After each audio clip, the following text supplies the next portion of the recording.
Assalamualaikum warahmatullahi wabarakatuh. Saya Inaka Oktavia dari kelas 11 IPS 2 ingin mempresentasikan bab fikih tentang peradilan dalam Islam. Peradilan dalam Islam. 1. Pengertian peradilan.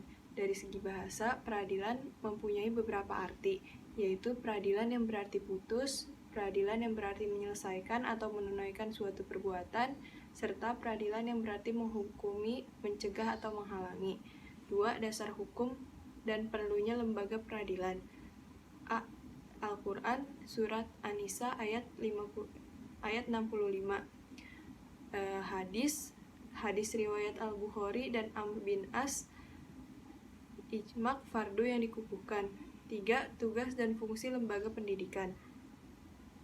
Tugasnya adalah memberikan penyelesaian hukum terhadap persoalan-persoalan yang terjadi dalam masyarakat, baik pidana maupun perdata, memberikan fatwa hukum yang menyampaikan syiar Islam demi terciptanya ketertiban dan ketentraman masyarakat.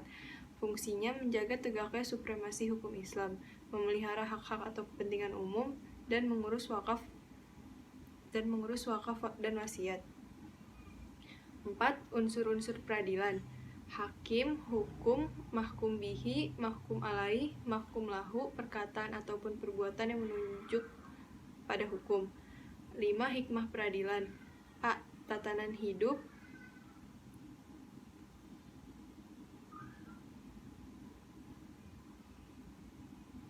Tatanan hidup manusia yang tidak memerlukan lembaga peradilan pasti akan roboh dan hancur. B. Terpeliharanya kehidupan bagi setiap orang dan alam lingkungannya. B. Proses peradilan dalam Islam. 1. Permohonan. Ada 5 cara dalam mengajukan permohonan perkara, yaitu dagfarding, biasa, langsung dan perwakilan, tertulis dan lisan, serta dengan surat kuasa. 2. Pemeriksaan dalam sidang peradilan. Pemeriksaan dalam sidang pengadilan meliputi biaya perkara, pemanggilan pihak-pihak, tangkisan, sidang terbuka dan sidang tertutup, perdamaian, pemeriksaan, hak ingkar, penundaan sidang, campur tangan pihak ketiga.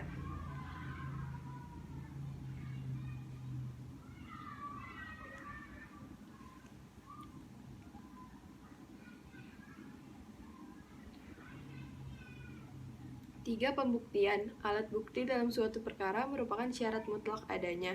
Alat bukti ada bermacam-macam, diantaranya pembuktian dengan surat-surat, saksi-saksi, persangkaan, pengakuan dari satu pihak, dan sumpah.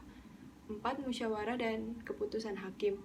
Keputusan hakim berusaha apabila diputus dalam sidang terbuka untuk umum dan diserahkan oleh 3 orang hakim serta salah seorang yang menjadi ketua sidang. 5. Banding dan kasasi. Banding adalah pertimbangan pemeriksaan ulang terhadap putusan pengadilan oleh pengadilan yang lebih tinggi atas permintaan tergugat.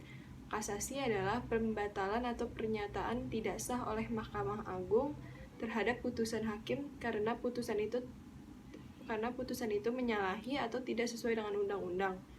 C. Hakim dan saksi dalam peradilan. 1. Hakim. Pengertian hakim. Hakim adalah orang yang diangkat oleh penguasa untuk mengadili perkara di antara manusia menurut ketentuan Undang-Undang Dasar yang berlaku yang bersumber dari hukum Islam. Fungsi hakim adalah menyelesaikan perkara pengaduan, mengurus harta wakaf, dan mengurus orang-orang yang masih di bawah umur. Syarat-syarat hakim: laki-laki yang merdeka, berakal, beragama Islam, adil, menguasai segala pokok-pokok hukum dan cabangnya, sehat jasmani dan rohani. D. Dasar hukum pengangkatan hakim dan hakim wanita. Ada di Al-Quran surat Al-Maidah ayat 49 dan surat An-Nisa ayat 105.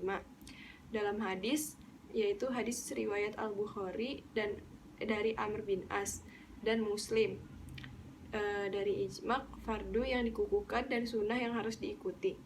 2. Saksi. Pengertian saksi adalah kesaksian diambil dari kata musyahadah, berarti melihat dengan mata kepala. Syarat-syarat saksi: Islam, balik, berakal sehat, orang merdeka, adil. Kesaksian orang buta. Kesaksian orang buta dibolehkan dalam hal cara kesaksiannya adalah pendengaran apabila dia mendengar suara atau mengenal suara. Sekian dari saya, terima kasih. Wassalamualaikum warahmatullahi wabarakatuh.